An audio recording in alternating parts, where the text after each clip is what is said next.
Makin dia bergantung kepada Allah, makin dia woles, makin dia nggak gampang yai'as, nggak gampang putus asa ketika punya masalah. Nabi Yusuf itu kan masalahnya bertubi-tubi. Ketika Nabi Yusuf dilemparkan ke dalam sumur, ketika Nabi Yusuf dipenjarakan, ketika Nabi Yusuf difitnah, ketika Nabi Yusuf, banyak masalah Nabi Yusuf. Tapi pesan Nabi Yakub alaihissalam kepada anak-anaknya, la tai'asu min rauhillah. Baik kepada Yusuf ataupun kepada kakak-kakaknya. La tai'asu min rauhillah. Janganlah kalian berputus asa dari rahmat Allah. Kenapa? Allah itu maha menolong. Ketika kita bergantung kepada Allah, nggak ada yang mustahil. Selalu ada harapan ketika kita berikan harapan itu kepada Allah. Tapi kalau kita berikan harapan itu kepada makhluk, kadang-kadang harapannya semu. Karena makhluk itu, manusia itu sifatnya kullu man 'alaiha fan. Nggak ada yang bisa benar-benar total, nggak ada yang bisa benar-benar abadi, itu nggak bisa. Tapi kalau kita letakkan harapan kita, lalu kita berikan hanya kepada Allah, roja kita hanya kepada Allah Subhanahu wa taala, maka tidak ada kata al-ya's, tidak ada kata putus asa dalam kamus seorang mukmin.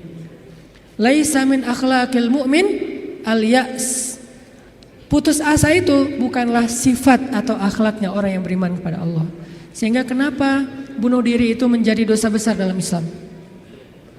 Padahal kan nggak ganggu orang kan, kecuali tadi bikin macet sistem kereta.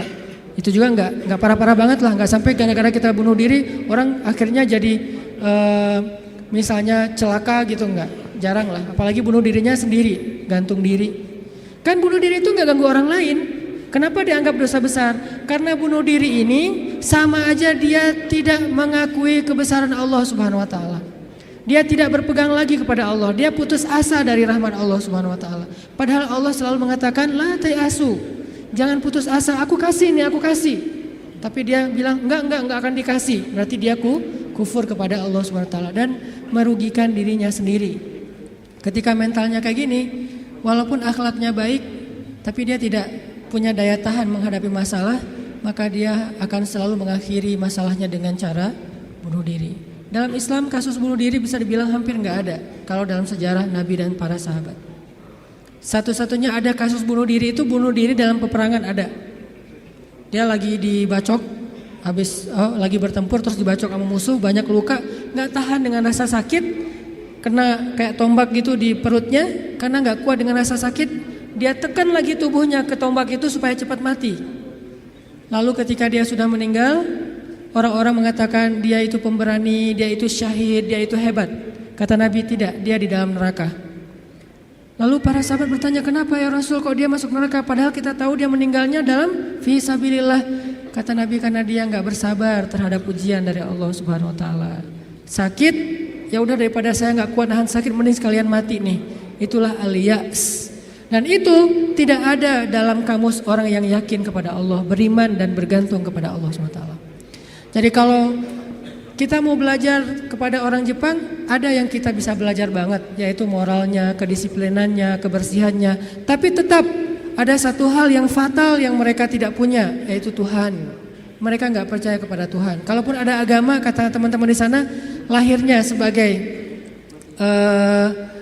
orang agama Shinto kalau nggak salah, terus nikahnya sebagai agama Katolik kalau nggak Protestan, matinya sebagai agama Buddha.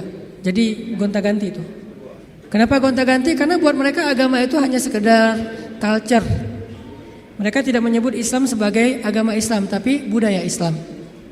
Mereka tidak mengenal nilai-nilai ideologis, yang mereka tahu adalah nilai-nilai budaya, adat istiadat atau culture. Sehingga buat mereka pindah-pindah culture itu bagian dari kebijaksanaan.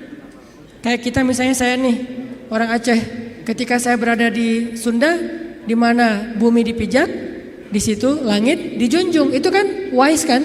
Ketika kita menghargai budaya tempat kita tinggal, keramahan keramahan lokal atau apa gitu. Nah ini kan kearifan lokal. Arif kan bijaksana nih. Nah karena mereka menganggap agama itu hanya sekedar culture, maka arif menurut mereka itu ketika kita bisa beradaptasi dengan semua momen-momen culture itu. Masa-masanya Valentine mereka jadi orang Kristen.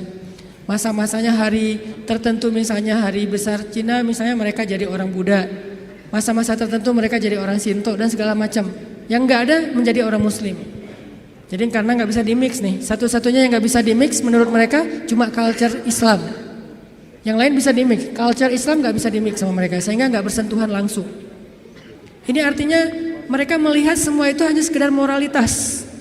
Bukan sebuah nilai ideologis yang menguatkan mental, bukan. Sekedar moralitas.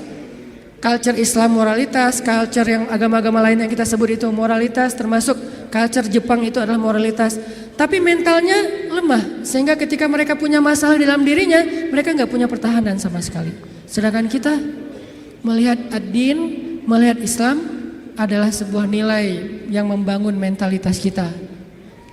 Hanya ke akhir-akhir ini kita cenderung melihat Islam itu hanya sebagai undang-undang, sebagai syariat, sehingga orang takut sama Islam. Seolah-olah kalau kita mau menegakkan Islam, yang kepikiran itu cuma kisos, yang kepikiran itu cuma cambuk.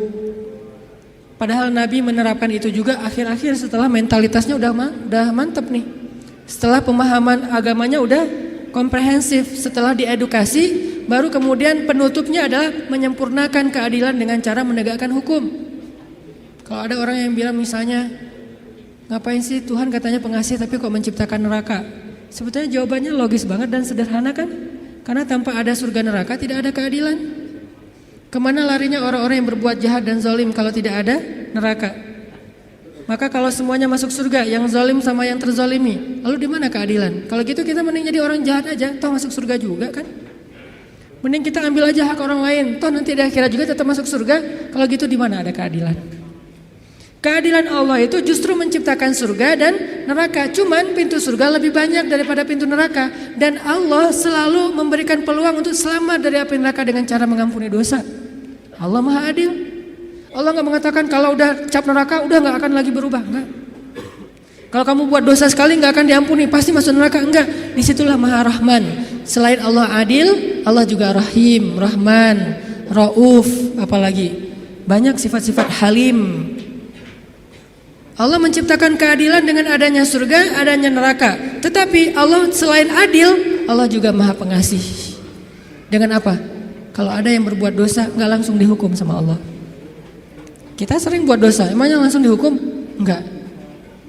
Kadang-kadang memang Allah langsung negur, tapi bukan hukuman. Karena kalau dihukum harusnya lebih dari itu. Kalau ditegur, karena kadang-kadang kita gak sadar dengan cara-cara yang baik. Allah kasih sedikit, ada cemeti sedikit biar kita dicambuk sedikit, ditoel dikit ya. Biar kita sadar. Supaya apa biar kita sadar? Biar dengan kesadaran itu kita menjadi lebih baik, lebih bermanfaat, lebih berkualitas hidupnya. Allah gak langsung menghukum kita. Kalau Allah mau menghukum kita dengan dosa kita, kayaknya kita gak ada yang berada di sini sekarang nih. Udah celaka dari dulu-dulu juga.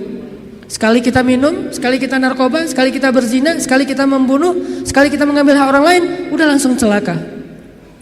Kenapa masih bisa hidup? Kenapa masih bisa berada di masjid? Dan ini keistimewaan yang Allah kasih kepada kita. Orang yang sering nyakitin Allah masih diundang ke rumah Allah. Kan Allah baik banget tuh. Coba kita, ada yang sering nyakitin kita, mau diundang ke rumah kita? Di telepon aja kita reject terus, kalau perlu di blok, gak bisa nelpon lagi, unfollow segala macam, left group. Allah kita sakitin berkali-kali, kita cuekin, kita selingkuhin dalam bahasa kita mah ya. Gimana selingkuhin? Selingkuhin akidah. Kita bilang percaya sama Allah, tapi kita jalan sama yang lain. Kita bilang inna sholati wa nusuki wa mahyaya wa mamati lillahi rabbil alamin. Itu kan sama aja kayak seorang cowok bilang ke cewek, aku gak bisa hidup tanpa kamu. Iya kamu, kan gitu. Inna sholati wa nusuki wa mahyaya wa mamati lillah, iya lillah gitu kan. Tapi kenyataannya kita merasa seolah-olah Allah gak lihat, kita jalan sama yang lain. Allah tahu? Tahu banget. Kalau perempuan mungkin gak tahu kita jalan sama yang lain. Ketika nanti dia tahu, akhirnya dia shock, panik, dia luar biasa tersakiti. Tapi kalau Allah, setiap kita jalan sama yang lain tuh Allah ngelihat. Kita dekat sama yang lain, ke Allahnya enggak. Lah, yang kasih rezeki kan saya. Kenapa kamu terima kasihnya ke dia? Yang memelihara kamu kan saya. Kenapa kamu baiknya ke dia? Kok saya enggak? Berbuat baik kepada hamba Allah, Allah senang. Tapi kenapa kepada Allah enggak? Ini agak-agak kurang fair nih. Ke makhluk yang enggak berjasa, kita jadi baik. ke Allah yang maha berjasa, kita cuek, malah kita menuduh Allah dengan tuduhan-tuduhan yang gak pantas, ngerasa Allah gak penting dalam hidup kita. Kalau Allah gak sabar, makanya Allah itu sabur. Apa arti sabur? Sabar banget. Allah itu sami. Apa arti sami? Dengar curhat banget lah. Kita pasti gak kuat dengar curhat teman-teman kita. Bayangin kalau yang curhat ke kita itu ada puluhan orang, kan stres juga tuh setiap hari. Allah dicurhatin miliaran orang setiap hari, coba.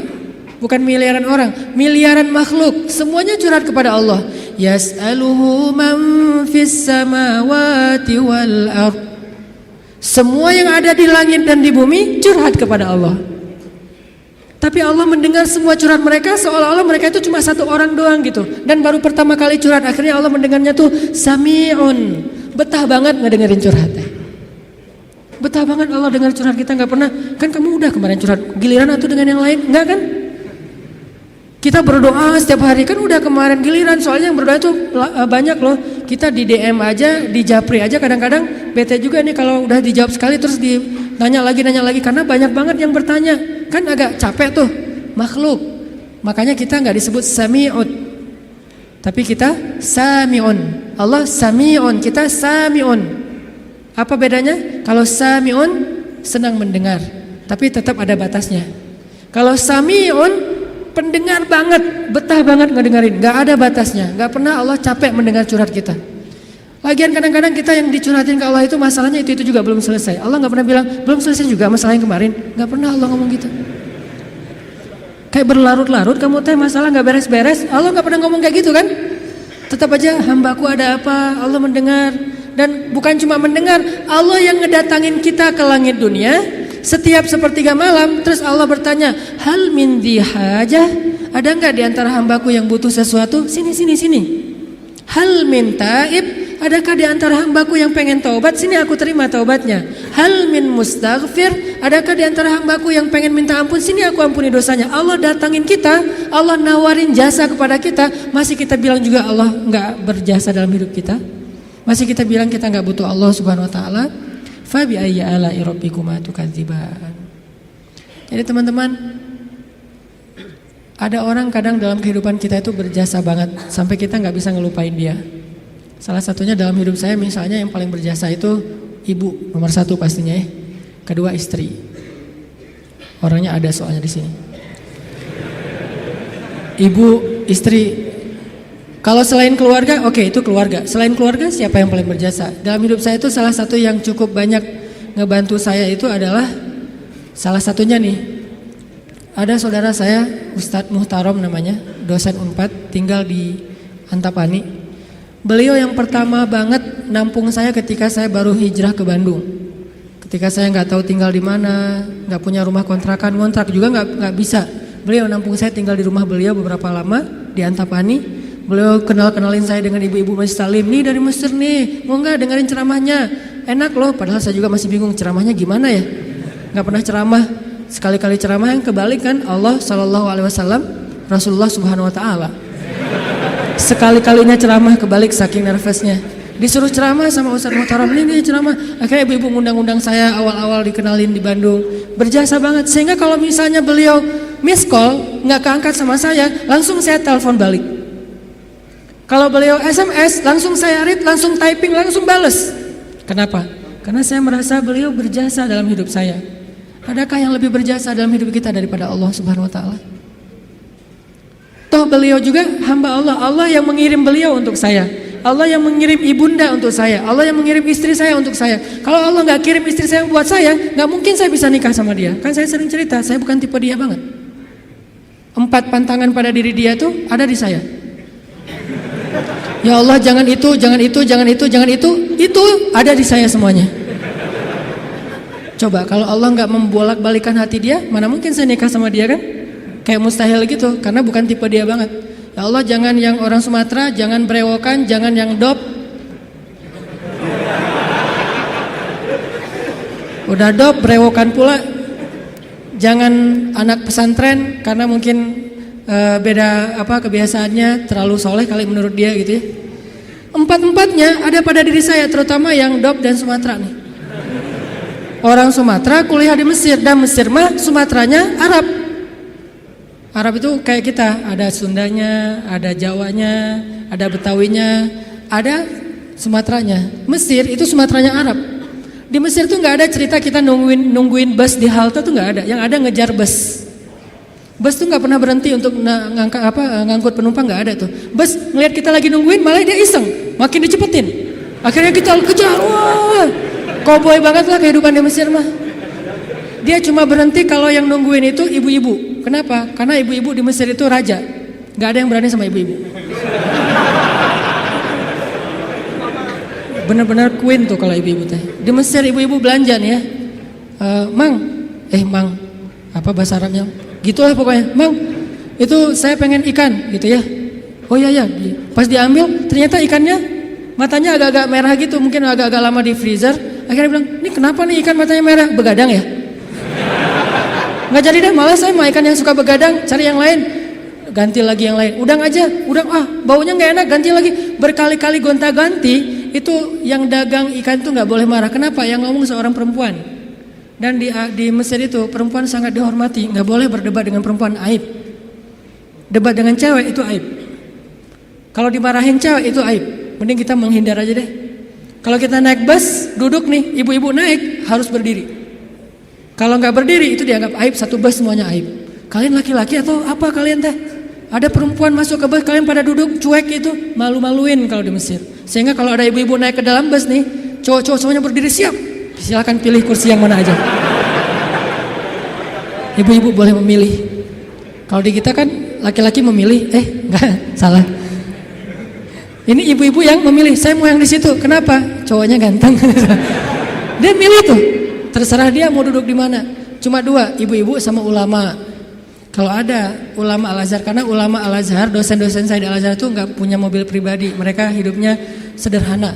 Gajinya gede sih, tapi asal gajian langsung ngasih beasiswa kepada mahasiswa yang kurang mampu. Kalau udah gajian tuh saya ngerasain sendiri nih. Dia gajian ngambil di admin ya.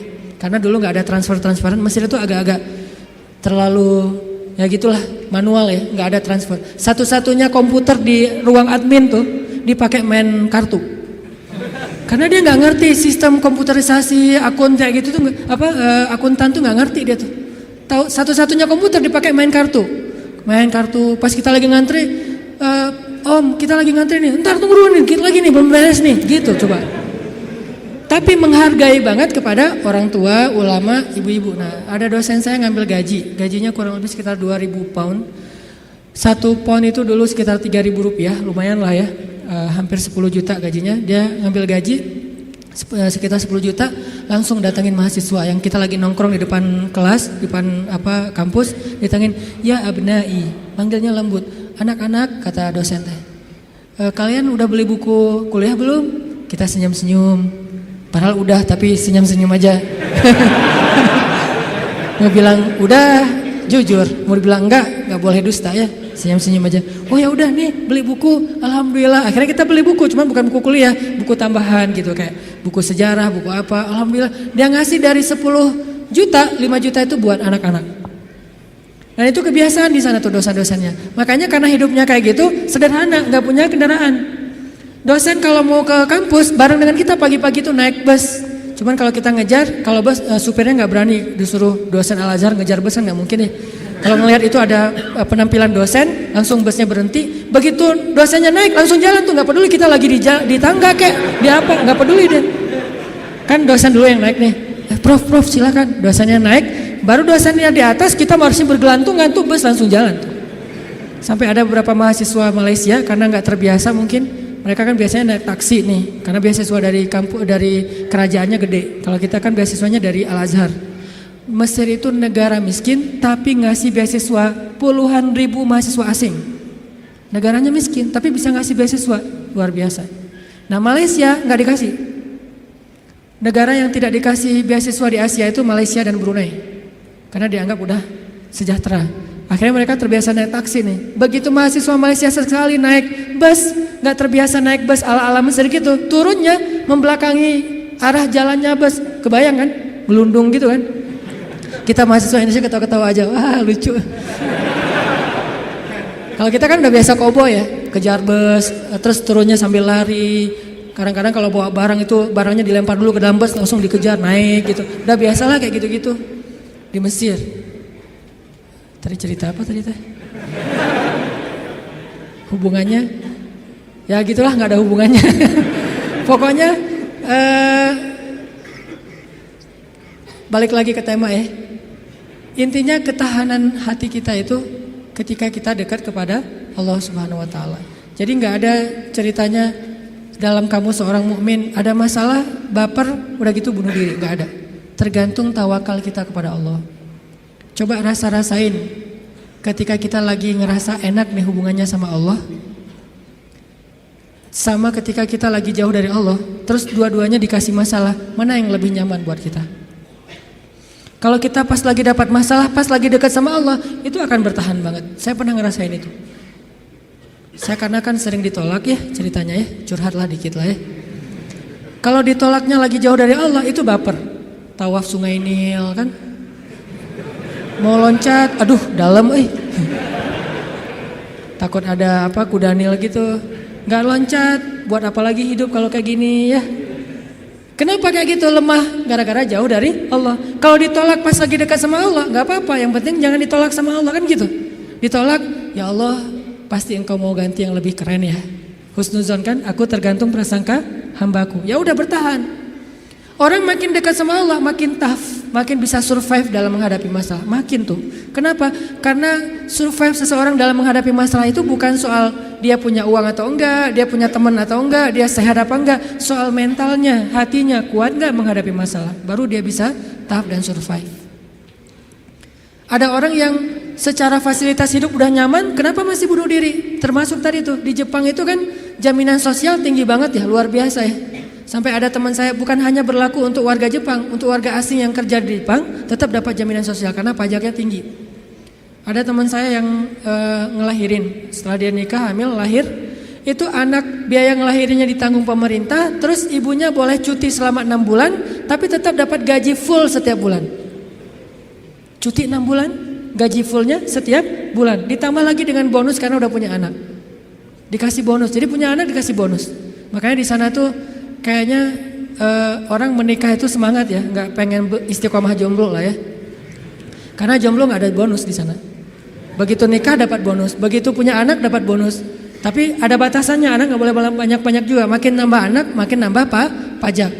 Jaminan sosialnya tuh tinggi. Tapi kenapa kok malah gampang putus asa?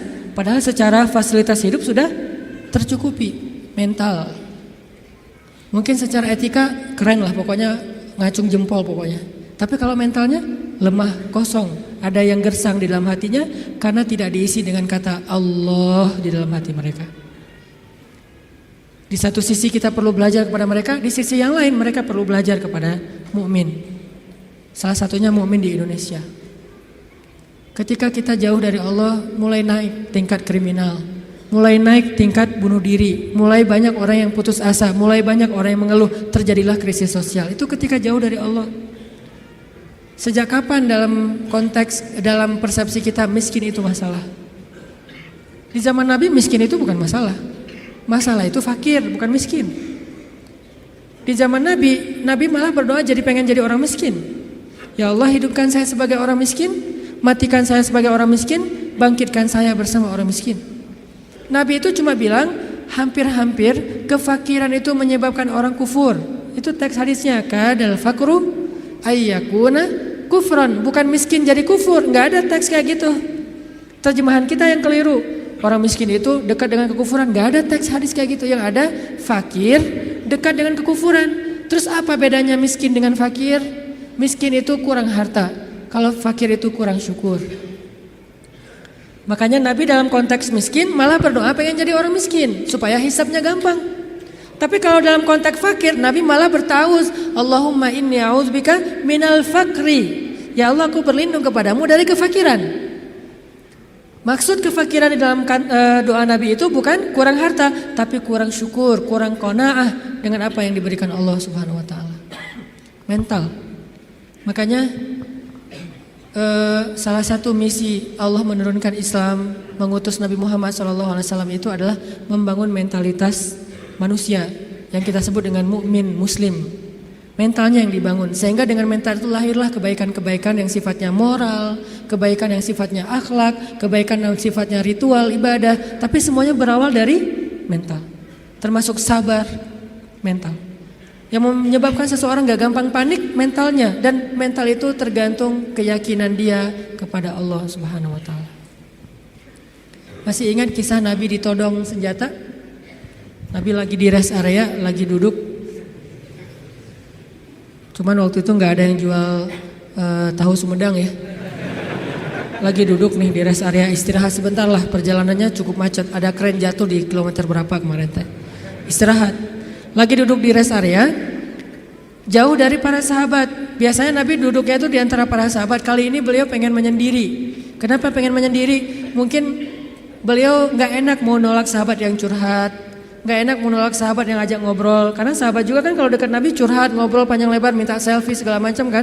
Nah Nabi pengen me time lah, gak pengen diganggu. Kalau udah terlanjur bareng dengan mereka, Nabi tuh gak enakan banget orangnya. Kalau udah Nabi boleh curhat enggak? Nabi gak mungkin bilang enggak. Gak ada kata-kata enggak dalam kamus Nabi itu. Yang ada, oh ya boleh, walaupun beliau udah capek banget. Nah akhirnya pengen ngambil me time, gak mau diganggu, sendiri. Sahabat juga pengertian, oh Nabi lagi pengen sendiri, ya udah menjauh. Ternyata itu jadi kesempatan buat orang kafir, musuh yang pengen membunuh Nabi. Dia langsung datang, nodong senjatanya, pedangnya di leher Nabi. Itu pedang yang sangat tajam, kalau ditarik dikit, udah aja langsung Nabi kegorok. Dia todong di leher Nabi, tinggal ditarik doang. Dia bilang, Muhammad, sekarang kamu jauh dari orang-orang yang mengawal kamu, sahabat-sahabat kamu. Kalau saya gorok leher kamu nih sekarang nih, siapa yang bisa nolong kamu? Di situ kelihatan tawakal Nabi itu, gambaran tingkat tawakal Nabi itu benar-benar hakut tawakulih. Kayaknya rasa-rasanya nggak ada di antara kita yang bisa tawakal sekeren itu. Tapi setidaknya kita bisa mengambil itu sebagai inspirasi. Ternyata tawakal itu menguatkan mental. Walaupun nggak sekuat Nabi memang. Nabi kan di atas rata-rata ya, manusia paling istimewa lah. Siapa yang bisa nolongin kamu Muhammad? Nabi dengan tersenyum melihat ke arah dia, dengan tenang mengatakan, Allah. Saking mantepnya kata-kata Nabi sampai bikin orang itu gemetar, jatuh tuh pedangnya. Kita belum bisa kayak gitu. Ketika kita datangin, Pak saya mau melamar anak Bapak, kamu ngasih makan apa buat anak saya? Allah yang ngasih makan. Astagfirullahaladzim, iya terima. Gak bisa. Langsung gemetar tuh orang, mertua langsung gak bisa berdiri. Mana bisa kita naklukin mertua dengan kata-kata kayak gitu kan? Kemarin aja tadi pagi saya disuruh minta sharing di Mabes TNI aja, saya yang gemetar. Biasanya kan enjoy gitu, ceramah santai dan cari-cari bahan ngebully. Mau ngebully TNI, bayangin. Di depan jenderal-jenderal, bintang 2, bintang 3, ini mau ngebully apa ini? Saya kan mati langkah kalau nggak ngebully ya. Jadi bingung mau kayak gimana. Udah aja kaku nggak jelas gitu, salting pokoknya sampai mereka juga ngeliat ini ceramah atau lagi curhat ya, nggak jelas gitu. Artinya kita tuh nggak punya mental kayak Nabi tuh, menghadapi makhluk aja kadang-kadang keder. Nabi menghadapi orang yang satu-satunya paling memusuhi beliau, udah siap pengen menggal kepala beliau. Coba imajinasikan deh adegan itu, karena kalau cuma baca teks sejarah nggak akan dapat apa-apa. Oh gitu doang, padahal kita juga nggak bisa kayak gitu kan. Bisa nggak kita ketika lewat satu jalan terus digonggong sama guguk misalnya, terus kita santai, kamu dan saya sama-sama hamba Allah, bisa nggak kayak gitu? Sehingga dia langsung melipir, oh iya sorry, salah ngegonggong ustadz ya, nggak gitu kan? Tetap aja kaget, walaupun nggak takut mungkin kaget pasti dengan suaranya nyentangnya, baru sekali dia bersuara langsung, oh udah gitu jaim-jaim melihat orang ada yang lihat nggak saya kaget gitu kan ya? Tapi Nabi nggak sama sekali kayak gitu. Dia todong dan orangnya itu preman, bayangin tatoan preman yang udah biasa bunuh orang buat dia itu kayak hobi, kayak kita ngopi gitu. Aduh hari ini belum bunuh orang gitu. Jadi sakit kepala kalau belum bunuh orang. Orang kayak gitu tuh nodong Nabi pakai senjata yang udah tajamnya luar biasa, ditarik sedikit langsung udah Nabi bisa kegorok. Nabi menjawab dengan tenang, Allah yang nolong saya. Dia gemetar, jatuh pedangnya diambil balik, ditodongin balik sama Nabi. Sekarang kalau saya pengen bunuh kamu, siapa yang nolong kamu? Kata dia, engkau wahai Muhammad. Nabi tersenyum, diambil pedangnya dikasih lagi kepada dia. Nabi gak takut dibalikin lagi kayak tadi, gak, dikasih lagi sama Nabi. Nabi itu orangnya bisa menaklukkan hati orang seketika tuh. Ketemu langsung dia berubah hatinya kalau hatinya baik. Satu-satunya yang gak bisa ditaklukkan itu kalau hatinya memang diisi dengan kesombongan, karena itu sudah ditaklukkan oleh setan. Kalau hatinya bersih baik, Nabi bisa membujuk hati orang. Itu keahlian Nabi SAW. Akhirnya dia dapat lagi pedangnya disarungkan, dia jadi malah duduk ditarbiyah sama Nabi. Jadi curhat, saya tuh galau berat ya Rasulullah. Tadi gini sekarang jadi curhat, jadi baper. Gimana nih Rasul, saya mending putusin aja gitu Rasul. Malah cerita tentang masalah pribadi. Nabi kasih solusi, Nabi tepuk-tepuk punggungnya. Ya udah sabar ya, jangan terlalu baper, kan ada Allah. Oh iya ya benar Rasulullah. Saya boleh izin pulang ke negeri saya Rasulullah, buat apa? Saya pengen ngasih tahu ke orang-orang supaya masuk Islam. Agama Islam itu luar biasa. Dia pulang ke kampungnya, dia ceritakan kepada orang lain tentang pengalaman dia ketemu Nabi. Akhirnya berbondong-bondong orang masuk Islam. Kenapa Nabi bisa woles kayak gitu? Enggak panik. Pernah juga di kota Madinah, suatu malam ada kedengaran suara dari tengah padang pasir. Itu suara paling aneh. Kita nggak bisa meniru. Yang jelas ilustrasinya, suara itu bisa bikin orang kayak Umar ketakutan. Bayangin.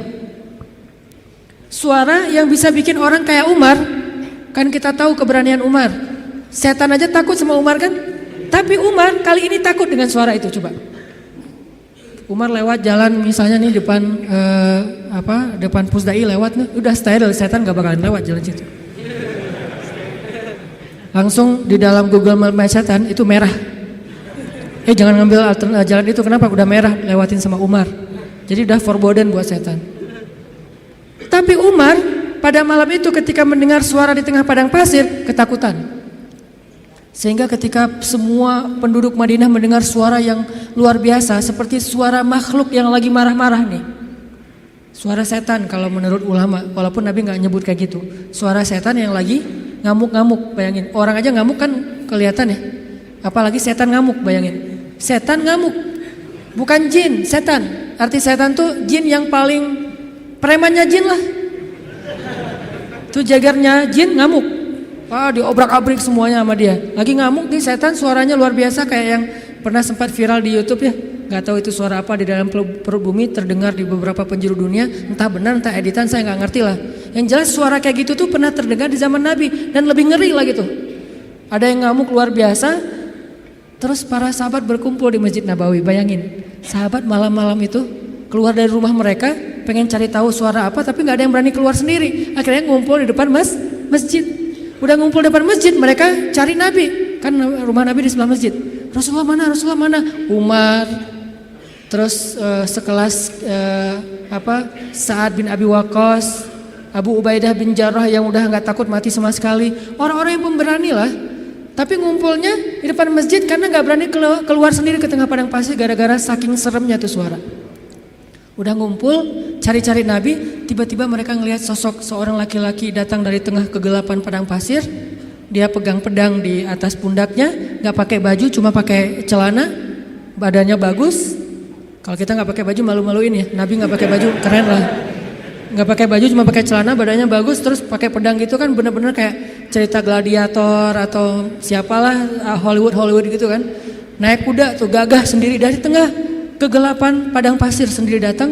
Dari kejauhan ditanya siapa? Ternyata Rasulullah SAW. Jadi kalau ada yang menganggap Nabi pengecut, banyak bukti Nabi itu pemberani. Cuman nggak sok jagoan Nabi teh, nggak konyol. Nabi kalau misalnya berstrategi dalam perang, Nabi ada istilah dakwah sembunyi-sembunyi. Bukan karena Nabi takut pada orang Quraisy.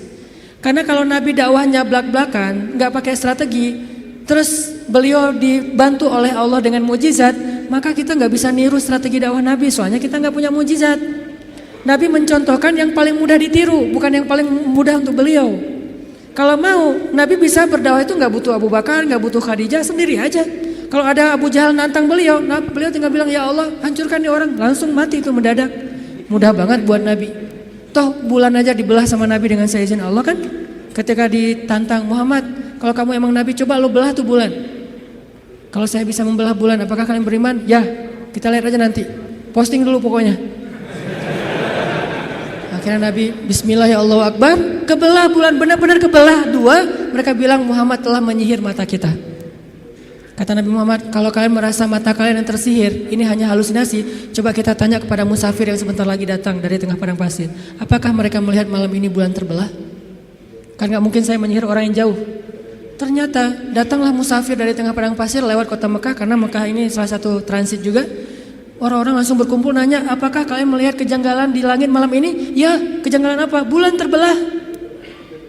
Ternyata Muhammad itu adalah Lord of the Ring, bapaknya para penyihir. Bukan kita doang yang disihir, musafir juga disihir. Tetap gak beriman. Nabi itu kalau mau ngandelin mukjizat bisa banget, tapi kita kan gak bisa niru. Makanya Nabi mencontohkan yang paling ringan, dakwah itu sembunyi-sembunyi dulu.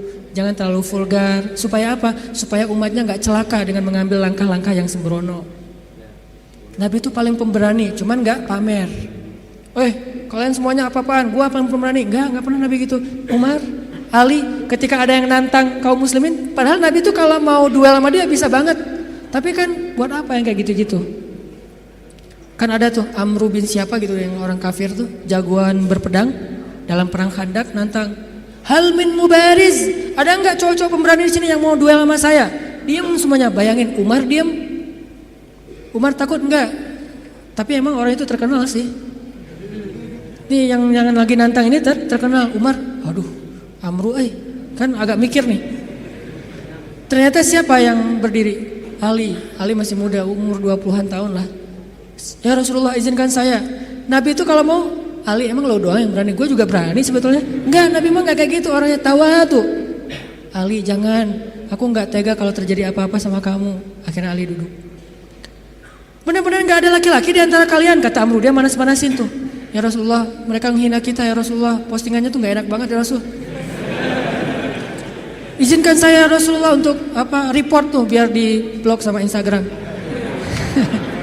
Kata Rasul, jangan Ali, nanti kamu ada apa-apa lagi sama kamu. Saya kan gak tega, sayang banget sama kamu Ali. Duduk lagi. Ali itu sebetulnya udah gergetan.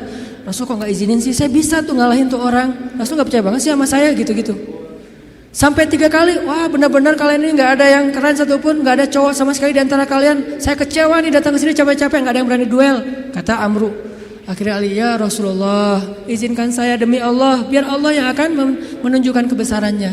Akhirnya Nabi diam, membolehkan Ali berangkat. Wah langsung kata Ali, ya Amru, saya mengajak kamu kepada Islam secara baik-baik. Kata Amru, gak ada urusan saya dengan agama itu. Kalau gitu saya ngajak kamu berduel. Kata Amru, saya gak tega membunuh kamu wahai Ali. Kata Ali, tapi saya tega bunuh kamu. Coba, Ali terkenal kan jagoannya Rasulullah kan. Akhirnya tarung, wah tahu sendiri kekuatan pedang Zulfikarnya Ali. Terkenal lah, legend banget lah pokoknya tuh. Ali itu bisa dibilang salah satu petarung legend dalam Islam. Ali dengan Zulfikarnya. Akhirnya tuh orang terkapar, penggal sama Ali dan mati dalam peperangan itu hal yang wajar. Jadi nggak ada urusan HAM-nya mana tuh, hak asasi manusia. Ini perang. Kecuali perangnya di dalam kota, baru ngomongin HAM. Karena Islam itu sangat memperhatikan HAM kalau perangnya di dalam kota. Nggak boleh nebang pohon, nggak boleh bunuh perempuan, nggak boleh menyakiti anak kecil, nggak boleh menyakiti orang tua, nggak boleh menyakiti orang yang sudah melepaskan senjatanya. Itu etika perang dalam Islam kan? Tapi kalau di medan perang, ya wajar tuh laki-laki sama laki-laki, wajar banget itu mah. Sama-sama cowok, sama-sama militer, sama-sama megang senjata, wajar banget. Jadi artinya Rasulullah itu sangat pemberani. Tiba-tiba Nabi datang bawa pedang di atas pundaknya, terus megang kuda, datang gagah banget. Orang-orang pas dari jauh ngeliat siapa, kok pemberani banget. Ternyata Rasulullah SAW. Begitu Nabi datang, tenang semuanya. Nabi itu kayak ayah buat sahabat. Nabi turun dari kudanya, diikat kudanya di kandang kuda di garasi rumah beliau. Udah selesai markirin kuda, Nabi datang ke sahabat. Ya udah bubar ya, udah selesai. Kata sahabat, Nabi ada apa sih di luar? Tadi kedengaran suaranya serem banget. Kata Nabi, udah beres. Gitu. Nabi nggak cerita. Saking Nabi bijak. Kan kalau kita mah habis kayak gitu kan ceritanya panjang tuh ya. Wah gua tadi habis tarung loh sama dia. Kan gitu ya. Nggak bijak banget kita mah. Kalau Nabi bijak, udah beres. Nggak. Gue habis taruh, wah babak belur lah pokoknya. Dia udah gak patah kaki, patah tangan. Tadinya tuh dia gaya-gaya nantang gue, gak tahu siapa Muhammad gitu-gitu kan. Ini anaknya Abdullah, cucunya Ismail, seorang sniper. Ismail kan terkenal sniper ya. Mata Ismail itu turun kepada Nabi Muhammad, mata yang tajam. Salah satu keistimewaan Nabi itu matanya tajam, sehingga beliau itu nggak pernah meleset dari memanah. Cuman kenapa nggak terkenal? Karena Nabi nggak suka manah seseorang yang tidak layak. Nah kita mah cuman manah calon juga nggak kena kan ya? Gagal lagi. Insya Allah nanti saya sharing cara memanah. Nabi itu jagoan memanah, seorang jago main pedang, lomba berkuda pernah beberapa di waktu Nabi masih ABG nih, belum jadi Nabi, sering lomba berkuda kan, sama Hamzah, Nabi sering menang. Jadi jago kuda, jago manah sambil berkuda itu udah biasa buat Nabi. Cemen lah itu mas, kecil, sepele, kayak kita ngemil doang itu mah, nggak ada apa-apanya buat Nabi. Tapi apakah Nabi pamer? Enggak, udah beres. Nggak ada Nabi cerita, wah tadi gua berantem tuh sengit banget sampai 10 ronde loh. Nggak ada cerita kayak gitu. Ini menunjukkan bahwa keberanian Nabi SAW bukan hanya karena beliau punya fisik yang ideal, tapi karena punya iman yang ideal. Bilal bin Rabah itu fisiknya nggak ideal, bukan masalah warna kulit, tapi dia lemah. Karena warna kulit itu sekarang bukan lagi ukuran keren nggak keren, malah sekarang makin dof tuh kan makin gimana gitu ya. Makin dof katanya makin apa istilahnya? Ya, nggak enak nyebutnya dalam masjid. Nah, Bilal itu mungkin dia orang yang kulit hitam, tapi bukan itu masalah Bilal. Fisiknya lemah. Pernah tarung sama Wahsy, sama-sama dari budak Habasyah. Itu nggak perlu 1 ronde, setengah ronde juga selesai. Sekali dorong Bilal jatuh langsung nggak berdaya. Saking lemahnya Bilal. Terkenal fisik Bilal itu lemah. Ada yang lebih lemah daripada Bilal, siapa? Abdullah bin Mas'ud. Sampai dijuluki kaki burung belibis. Saking kaki Abdullah bin Mas'ud itu kecil banget, sehingga tendang sedikit langsung jatuh tuh, nggak ada kuda-kudanya Ibnu Mas'ud. Tapi kenapa Ibnu Mas'ud ini bisa membunuh Abu Jahal dalam perang Badar? Kenapa Bilal bisa bertahan seperti gunung Uhud ketika disiksa berbulan-bulan lamanya? Padahal fisiknya lemah. Sampai orang-orang kafir Quraisy juga heran. Sekarang siapa yang kuat? Dulu kita pikir Wahsy itu kuat, dulu kita pikir Umayyah bin Khalaf kuat, tapi ternyata Bilal lebih kuat dari mereka semuanya ketika sudah beriman. Lalu ketika mereka bertanya kepada Bilal, ya Bilal, setan apa yang merasuki kamu tiba-tiba kamu jadi orang yang tangguh? Kata Bilal, iman, bukan setan. Iman yang masuk ke dalam hati saya, dan itu meneguhkan seseorang. Watsabbit aqdamana, jadi sabat. Makanya teman-teman, kalau kita mau nggak gampang panik, mau woles, mau survive, mau tough menghadapi masalah, mau terisi jiwa kita, sehingga kita selalu punya hope, punya harapan, dan tidak pernah berputus asa. Isilah hati kita dengan iman kepada Allah. Gimana mengisi hati kita dengan iman? Belajar yakin sama Allah. Buat saya agama itu bukan wawasan, bukan sekedar wawasan, tapi agama itu motivasi. Karena kita udah belajar banyak wawasan agama, kalau nggak ada dorongan motivasi nggak beramal juga. Kita butuh motivasi agama, motivasi akidah, bukan ilmu akidah doang. Motivasi fikih bukan cuma tahu hukum fikih, motivasi akhlak bukan cuma tahu norma-norma akhlak. Nah, salah satu motivasi akidah adalah belajar yakin sama Allah. Karena walaupun kita tahu Allah itu rububiyah, Allah itu asma, sifat, uluhiyah, Allah itu ayat kursi, Allah itu surat Al-Muluk, Allah itu Al-Ikhlas. Kalau kita nggak yakin sama Allah, semua itu cuma jadi wawasan. Ketika kita punya masalah, tetap aja kita gampang berputus asa. Jadi putus asa nggak putus asa, bukan dia berstatus ustadz, LC, MA, doktor, ulama, tapi siapa yang diantara mereka paling yakin dan berserah diri kepada Allah SWT, itulah yang bertahan.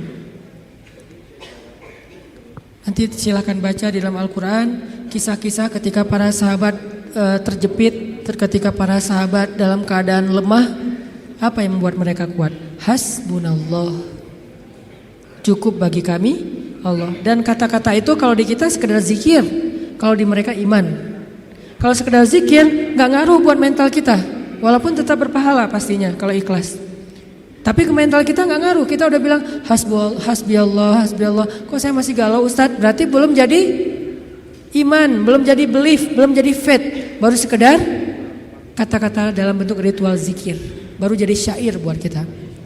La haula wala quwata illa billah, subhanallah, alhamdulillah, Allahu akbar. Baru jadi syair-syair yang berpahala buat kita, tapi belum menjadi motivasi dan keyakinan di dalam hati kita.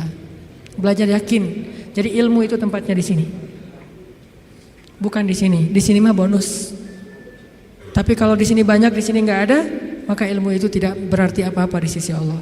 Kalau di sini ada, walaupun di sini sedikit, maka itu jadi sesuatu. Bilal, siapa lagi? Yang ilmunya sedikit tapi amalnya luar biasa, Khalid itu kan kalau sholat ayatnya itu aja ya. Asal sholat al-ikhlas, kita banget lah pokoknya. Jadi ada teladan nih, kenapa lo ikhlas terus kayak Khalid? Khalid itu kalau sholat ayatnya ayat pendek gitu. Sampai orang komplain, kan dia sebagai amir ya, sebagai komandan militer, begitu sholat di lapangan, di tempat peperangan, dia ngimamin sholat. Orang udah bisa nebak, lihat aja ya, pasti kalau nggak Al-Ikhlas, Al-Falaq, An-Nas.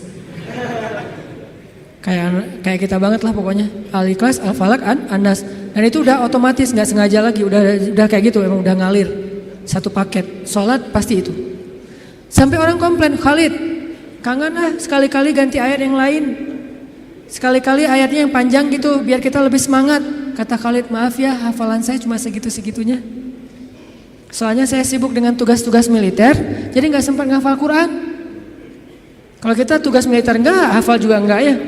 Kalau Khalid karena sibuk dengan tugas militer, dia sebagai jenderal bintang 4 yang tugas ekspansi militernya tuh banyak banget, merintis dari awal sampai ke Irak, ke Yaman, ke Suriah, kemana-mana lah. Akhirnya nggak sempat ngafal Quran secara konsen kayak Ibnu Mas'ud, Ibnu Abbas. Maaf ya gitu. Tapi tetap amalnya banyak walaupun hafalannya sedikit. Kenapa? Karena ilmu buat mereka tempatnya bukan di dalam wawasan kepala, tetapi keyakinan di dalam hati. Belajar iman. Belajar yakin kepada Allah. Sehingga kita tetap respect kepada orang-orang Jepang dalam urusan moralitas, tapi kadang kita merasa kasihan kepada mereka. Moralitasnya udah sempurna, tapi kenapa mereka bisa baik kepada makhluk, nggak bisa baik kepada Khalik yang udah ngasih semua kebaikan itu untuk mereka? Agak-agak kurang fair nih. Kurang kayaknya ada yang klise. Ke manusia baik, ke alam baik, tapi ke pencipta manusia dan alam nggak diakui gitu. Ini kan agak klise ya. Nah ini kita agak kasihan. Nah alhamdulillah teman-teman Indonesia di sana tuh giat banget melakukan dakwah sehingga banyak banget orang Jepang yang udah masuk Islam. Ketika dia masuk Islam dia sadar, oh ternyata emang ini yang dibutuhkan bangsa Jepang selama ini. Yang lain udah keren lah, tapi ini masih kurang nih. Mereka sendiri yang testimoni yang nggak dipunyai oleh bangsa Jepang itu adalah Islam. Kalau punya Islam sempurna, udah nggak ada lagi yang perlu dikritisi, udah nggak ada lagi yang perlu dicari-cari celahnya, udah ideal banget. Tapi itulah makhluk, tidak ada yang sempurna, sehingga tugas kita bukan menjudge, bukan menghakimi, bukan menjelek-jelekan, bukan mengeneralisir. Tugas kita adalah saling mengisi. Di satu sisi kita respect dengan moralitas orang Jepang, di sisi yang lain kita tetap yakin tanpa iman semua itu tidak akan pernah benar-benar hakiki. Ibarat casingnya bagus, tapi nggak ada software apa-apa di dalamnya, jadi nggak bisa terlalu optimal dipakai juga. Itulah kita.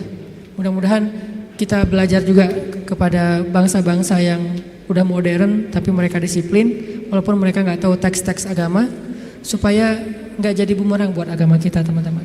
Kalau selama ini mungkin banyak yang ngelihat Islam itu sesuatu dengan sebelah mata, bukan Islamnya yang remeh, bukan Islamnya yang nggak sempurna, yang nggak ideal. Kita yang belum menunjukkan idealnya Islam kepada manusia. Bisa jadi yang menjelek-jelekan Islam itu bukan orang di luar Islam, kita sendiri tanpa kita sadari. Gimana caranya menjelekkan Islam? Kita mungkin nggak menghina Islam, nggak menghina Al-Quran, nggak menghina hadis, tapi akhlak kita yang nggak sabar, sama saja seperti kita menampilkan wajah Islam yang tidak ideal, yaitu wajah kita atau akhlak kita. Ketika kita memakai baju Islam, di situ ada tanggung jawab besar. Kita harus tunjukkan Islam yang indah, Islam yang ideal kepada semua manusia. Saya juga kadang-kadang sedih ngelihat Arab Saudi terutama, karena di situ pusatnya Islam kan.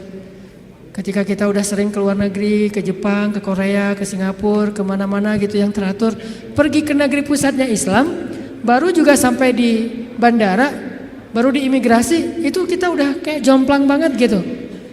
Di Singapura imigrasinya Kalau misalnya kita bawa bayi, dikasih jalur khusus bagi yang bawa bayi, biar cepet, nggak perlu ngantri. Terus kalau misalnya kita salah ngantri, dikasih tahu, udah ada yang petugasnya senyum ngasih tahu, dikasih form supaya kita ngisi sambil jalan. Di Jeddah, kita udah ngantri, mereka ngobrol sambil minum teh. Hei, ngobrol berdua.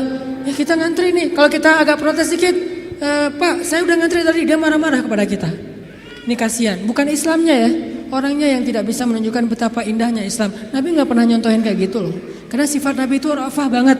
Gak usah orang ngantri, orang baru ngelihat ke Nabi aja Nabi langsung senyum. Berarti mereka telah meninggalkan sunnah Nabi ketika mereka mengangkat slogan-slogan sunnah, tapi mereka tidak menjalankan sunnah itu dengan lebih luas. Padahal sunnah Nabi, teladan Nabi salah satunya adalah dalam urusan akhlak yang luar biasa. Jadi kita kayak mempermalukan Nabi tuh. Ngakunya saya teman dekat dia loh, tapi gara-gara akhlak kita nggak benar, tercoreng juga nama dia. Saya anaknya Bapak Fulan, gara-gara akhlak kita nggak benar, nama orang tua kita tercoreng. Kita mengaku umat Nabi, begitu kita nggak sabar, nggak menunjukkan akhlak yang disiplin, bersih, baik, woles, kita seperti mencoreng wajah Nabi yang kita cintai. Kita mencoreng wajah Islam yang kita yakini. Yang lebih berat lagi, kita mencoreng wajah Allah yang maha sempurna, karena kita tidak menjalankan ajaran Allah yang sudah ideal ini. Jadi teman-teman, jangan sampai lagi terjadi kesalahpahaman terhadap agama, terhadap Islam, terhadap Allah. Mungkin bukan salah dia secara murni, tapi karena ngelihat realitas daily dari Muslim dan Jepang. Bukan konsep Islam dan konsep agama Shinto, bukan. Antara Muslim dengan orang Jepang. Ya kita introspeksi diri, berarti kita harus memperbaiki diri lebih lagi dari sekarang, sehingga suatu saat orang akan melihat Islam itu bukan teori, tapi yang didisplay dari Islam itu akhlak. Teori itu main course, tapi appetizernya akhlak. Begitu datang langsung dihidangkan appetizer yang nikmat gitu, akhlak, buah, langsung dikasih jus gitu. Sementara kita appetizernya bukan akhlak, main course, datang-datang langsung nasi goreng, lada gitu ya. Kan orang kaget ya, kasih dulu akhlak supaya oh enak ya, buahnya tuh segar gitu, buahnya tuh manis. Udah selesai appetizer dengan buah-buahan, kasih main course, fikih, ibadah dan segala macam. Nanti closingnya, dessertnya kasih akhirat, kebesaran Allah Subhanahu Wa Taala, ideal. Nah ini tugas kita semuanya sebagai Muslim, sebagai anak muda, sebagai bangsa Indonesia. Semua tanggung jawab itu ada di pundak kita, bukan hanya di pundak ustadz, bukan hanya di pundak ulama. Siap insya Allah? Mudah-mudahan ke depan orang memeluk Islam karena takjub dan respek. Karena tanpa itu sulit bagi kita juga berdakwah. Nanti malah jadi bumerang ya. Kalian ngajarin Islam, tapi akhlak orang Islam tuh gimana katanya. Walaupun Islam tetap ideal, akhlak muslimnya aja yang mungkin perlu diperbaiki. Itu aja teman-teman. Banyak kesimpulan yang bisa kita ambil. Sederhananya adalah yuk belajar lebih yakin kepada Allah, supaya fisik kita lebih baik, hati kita juga lebih baik. Sehingga kalau luar dalamnya udah sama, zahir dan batin, sirah dan sarirah, insyaallah kita menjadi seorang muslim yang kafah, muslim yang ideal. Allahumma ighfir lana dzunubana wa liwalidayna warhamhuma kama rabbayana shighara. Ya Allah, ampunkan dosa-dosa kami ya Allah, yang mungkin gara-gara ketidaksabaran kami, gara-gara akhlak kami yang belum sempurna, kami secara tidak sengaja telah mencoreng kemuliaan Engkau ya Allah. Kami secara tidak sengaja telah mencoreng kemuliaan Islam. Secara tidak sengaja telah mencoreng wajah Rasulullah SAW. Ampunkan dosa-dosa kami ya Allah. Ahsin khuluqana ya Allah. Perbaikilah akhlak kami ya Allah. Kami sadar akhlak itu dalam agamamu sama pentingnya dengan ibadah, sama besar pahalanya dengan ibadah. Bahkan terkadang di sisimu akhlak lebih utama daripada ibadah-ibadah sunnah.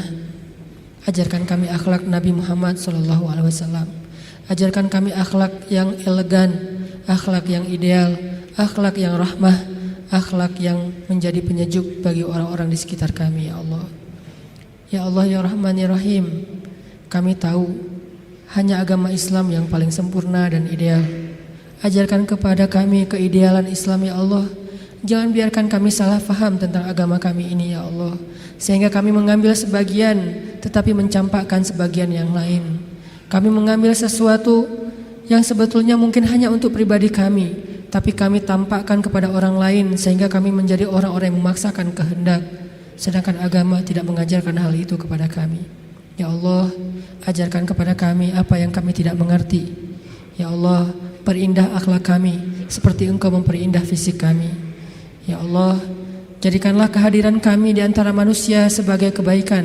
Janganlah Engkau biarkan kami menjadi beban bagi orang-orang di sekitar kami, apalagi menjadi musibah atas diri mereka. Ya Allah, menangkanlah Islam, karena kemenangan Islam berarti kemenangan terhadap kemanusiaan. Kemenangan Islam berarti kemenangan terhadap keadilan. Kemenangan Islam berarti kemenangan terhadap moralitas, dan kami yakin itu ya Allah. Kemenangan Islam bukanlah kemenangan dalam hanya paksaan-paksaan hukum, tapi kemenangan Islam adalah kemenangan akhlak, kemenangan nilai-nilai baik. Sehingga ketika Islam berkuasa di muka bumi, maka bumi akan dipenuhi dengan keadilan, baik bagi muslim bahkan kepada semua manusia. Dan kami melihat itu dalam sejarah-sejarah keagungan Islam di masa lalu ya Allah. Ya Allah, istiqomahkanlah kami di jalan-Mu ya Allah. Istiqomahkanlah kami untuk selalu dekat kepadamu ya Allah. Kuatkanlah iman di dalam hati kami ya Allah. Jangan biarkan kami menjadi orang-orang yang lemah yakinnya kepadamu ya Allah.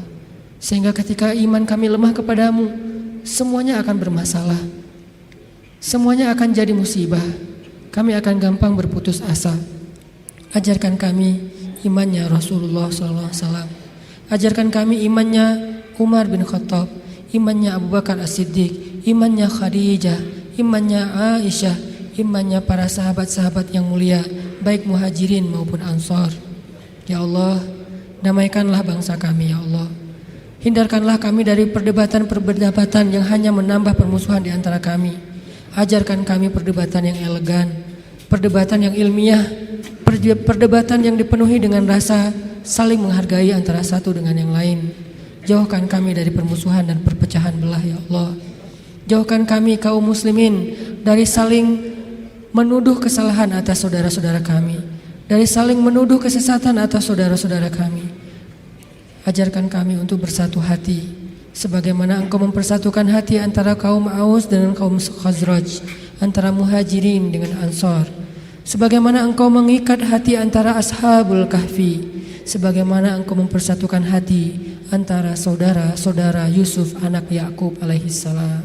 Ya Allah, berilah petunjuk-Mu kepada pemimpin-pemimpin kami, karena kami yakin pemimpin itu bisa menjadi orang yang pertama di antara kami yang masuk ke dalam surga-Mu karena keadilannya, bisa juga menjadi orang yang pertama dan paling dalam nerakanya karena kezalimannya. Beri petunjuk kepada pemimpin-pemimpin kami agar mereka bisa bersikap adil, pemimpin yang takut kepada Engkau ya Allah. Karena ancaman yang paling besar adalah ancaman-Mu ya Allah. Siksaan yang paling pedih adalah siksaan-Mu ya Allah. Agar mereka menjadi pemimpin-pemimpin yang pemberani kepada makhluk, tetapi takut kepada Khalik. Sehingga mereka takut untuk mengambil hak-hak rakyatnya, menzolimi bangsanya. Sehingga mereka takut menyia-nyiakan amanah dan wewenangnya ya Allah. Berilah rahmat-Mu kepada ulama-ulama kami ya Allah. Jadikanlah ulama di antara umat seperti matahari di siang hari. Jadikanlah ulama perannya benar-benar seperti peran Nabi di tengah-tengah para sahabat. Karena kami pernah mendengar ya Allah, Nabi bersabda, al-ulama warathatul anbiya, ulama itu adalah pewaris Nabi. Maka siapa yang menyakiti ulama sama saja dengan menyakiti Nabi. Siapa yang membantah ulama sama dengan membantah Nabi. Siapa yang menjelek-jelekan ulama, memfitnah ulama sama dengan memfitnah Nabi. Dan tidak ada yang menyakiti Nabi kecuali orang-orang munafik ya Allah. Lindungilah kami dari sifat kemunafikan. Jangan sampai kami berselisih dengan para ulama kami ya Allah, karena itu adalah dosa besar bagi kami. Engkau akan murka kepada seorang anak yang durhaka kepada ayah dan ibunya. Begitu juga Engkau murka kepada seorang umat yang durhaka berbantah-bantahan kepada ulamanya. Ya Allah, ajarkan kami menjadi suami yang teladan bagi istri dan anak-anak kami, teladan yang baik. Ajarkan kami menjadi istri yang taat kepada suami, menjadi penyejuk bagi hati suami-suami kami ya Allah. Sebagaimana Khadijah, sebagaimana Aisyah menjadi penyejuk hati bagi Rasulullah SAW. Ajarkan kami menjadi seorang suami yang penyabar, seperti sabarnya Rasulullah, seperti sabarnya Umar, seperti sabarnya Ali bin Abi Thalib radhiyallahu anhum ajma'in. Ya Allah, berkahilah negeri kami, bantulah dakwah kami.